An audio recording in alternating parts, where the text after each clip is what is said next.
मुलीचे 10वी पर्यंत शिक्षण झाले की तिचं लग्न करून बँड वाजविण्यापेक्षा तिला IAS IPS बनवून गावात बँड वाजवत येऊ द्या असा मार्मिक सल्ला प्रसिद्ध व्याख्याते राम तळटे यांनी दिलाय। कासराळी येथील लाल बहादूर शास्त्री विद्यालयात शिक्षक दिनानिमित्त आयोजित कार्यक्रमात प्रमुख वक्ते म्हणून ते बोलत होते। या कार्यक्रमाच्या अध्यक्षस्थानी संस्थेचे अध्यक्ष ॲडव्होकेट विलासराव कुलकर्णी होते।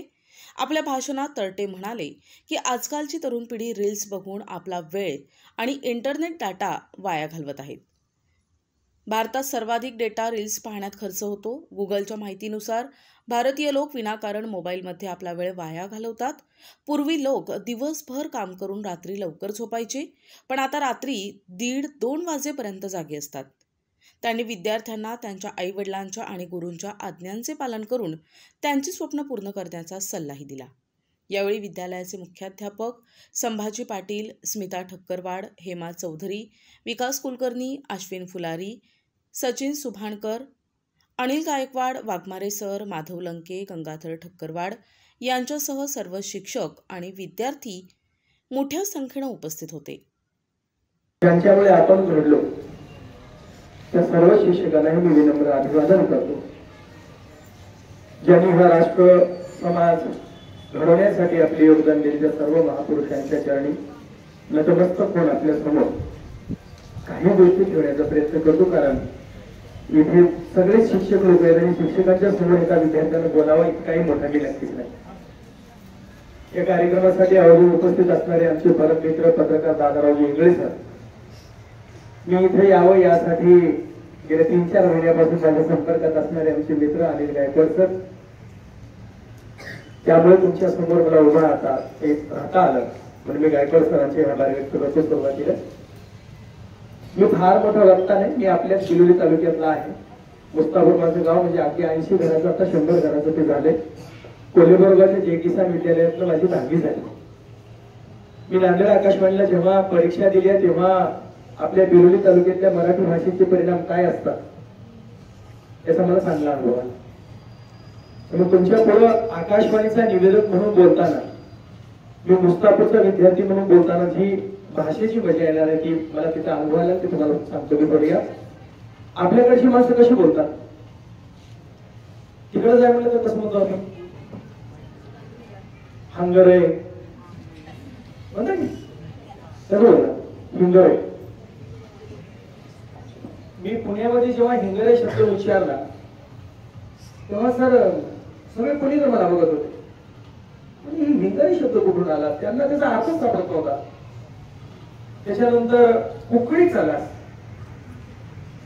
आपण कुकडी म्हणतो, कुठे चाललास, कुठल्या दिशेने चाललास। पुण्यातली माणसं फार सूत्र बोलतात। मी आता बसमध्ये बसून मग पुण्याला जाणार, आपण काय म्हणतो, आपल्या गल्ली माणसं काय म्हणतात, बेळीला निघाला।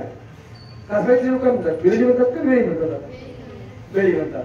पण बेळी शब्द तिकडे मुख्य तालुक्यामध्ये बेळी नावाचं गाव आहे, बऱ्याच जणांना ते पण जपलं पाहिजे। आणि काय होतं की आपली भाषा जी आहे ती खूपच गोड आहे, अशी एकदम मस्त गोड आहे। त्या भाषेत बोलताना जो आनंद यायचा, परंतु आपण जेव्हा एखादं करिअर करायला लागतो तेव्हा आपल्या बोली भाषेपेक्षा प्रमाण भाषा खूप महत्वाची ठरते, हे मला आकाशवाणीला जाताना कळालं। आणि मग तिथं जे शिकायला मिळालं त्याच्यातल्या काही गोष्टी तुमच्या समोर ठेवतो। ज्या हौगीराव बाबाराव गोपछडे सरांनी टाळग्याच्या भेदानं नावाला घडवलं, खरं तर हौगीराव सरांचे उपकार म्हणजे फेडावे इतके सहज सोपे नाहीत, इतकं त्यांनी आमच्यासारख्या गरीब घरातल्या पोरांना शिकवलं। आता इथं बसलेल्या पोरांना काही प्रश्न विचार, मग आपण पुढे जाऊया। इथं बसलेल्यापैकी कोणाचा बाप तहसीलदार आहे काय बरं? नाही तर नाही मी सांगा, कोणाचा बाप तहसीलदार आहे का? बोलत नाही। एखाद्याचे वडील आमदार, कलेक्टर, इन्स्पेक्टर, तलाठी, ग्रामसेवक, सरपंच। आपला बाप काय? हात वर करून सांगा, आपला बाप काय? काय? अजून काय? कष्टकरी असेल, कामगार असेल, म्हणजे एखादा बाप सालगडी पण असेल एखाद्याचा। मी मजूरदाराचा मुलगा आहे, माझी आई निंदायला जायची, तिचा मुलगा आहे। मग आपण सगळेच जर शेतकऱ्याची लेकरं आहे तर मग आपल्यावर कोणती जबाबदारी माहिती का? हे शिक्षक लोक तुम्हाला रोज शिकवतात का नाही? तुम्ही नाही आले एखादा तरी दुसऱ्याला शिकवतात का नाही? शिकवतात ना। मग आपली जबाबदारी काय आहे, जर समजा तुमचा बाप कलेक्टर नाही, तुमचा बाप तहसीलदार नाही, तुमचा बाप IAS अधिकारी नाही, IPS नाही, परंतु तुम्ही IPS चा कलेक्टरचा बाप व्हायची संधी त्याला देऊ शकता. देऊ शकता का नाही? कसं देऊ शकता? तर ह्या लालबहादूर शास्त्री ज्या राष्ट्रपुरुषाच्या नावाने ह्या शाळेची स्थापना 1968 ला केली गेली, ती नैतिकता राजकारणातली अशा राजकारणात नाही. लालबहादूर शास्त्री जेव्हा रेल्वे मंत्री होते तेव्हा रेल्वेचा अपघात झाला होता. रेल्वेचा अपघात झाल्यानंतर रेल्वेचे प्रवासी मेल्यानंतर नैतिक जबाबदारी स्वीकारून लालबहादूर शास्त्रींनी आपल्या केंद्रीय रेल्वे मंत्री पदाचा राजीनामा फेकला होता. त्याच्यानंतर अनेक रेल्वे मंत्री असे झाले की हजारो माणसं गेली. मी अपघात केलाय काय, आपण इतकं निर्लज्जपणे म्हणणारी माणसं पाहिली. आणि मग अशा नीतिवान माणसाच्या नावाने जी शाळा उभी आहे त्या शाळेची विद्यार्थी म्हणून जर आपण घडत असाल आणि आपल्या शिक्षकांचा खरा सन्मान करायचा असेल तर आपल्याला काय करावं लागेल? माझा बाप नाही पण मी कलेक्टर असल्यामुळे माझा बाप कलेक्टरचा बाप आहे असं सांगायची त्याला संधी द्याल अशी अपेक्षा करायला काय अडचण आहे का? प्रतिनिधी दादाराव इंगळे, NTV न्यूज मराठी, बिलोली, नांदेड.